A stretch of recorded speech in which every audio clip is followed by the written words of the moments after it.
રાજકોટ અગ્નિકાંડ એ માનવ સર્જિત હત્યાકાંડ છે.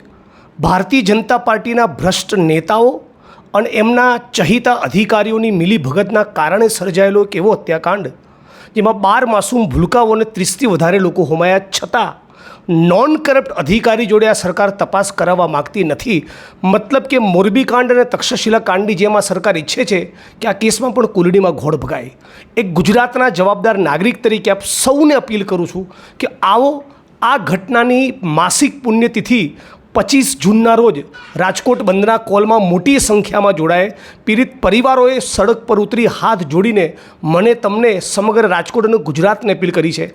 આપ સૌ લોકોને હાથ જોડીને વિનંતી અને અપીલ કરું છું કે 25 તારીખ પહેલાં તૈયારીના ભાગરૂપે રાજકોટની જનતાની સંવેદના પીડિતો સાથે જોડાય. એના માટે 21, 22, 23 જ્યારે પણ આવી શકાય પ્લીઝ મોટી સંખ્યામાં સમગ્ર ગુજરાત કોંગ્રેસ અને સમગ્ર ગુજરાતના નાગરિકો રાજકોટ પહોંચે. 25 તારીખે હાથ જોડીને વિનંતી કરીને પીડિતોને ન્યાય મળે, નોન કરપ્ટ અધિકારી તપાસ ટીમમાં આવે, એના માટે રાજકોટ બંધ કરાવીશું. 25 જૂન રાજકોટ બંધ.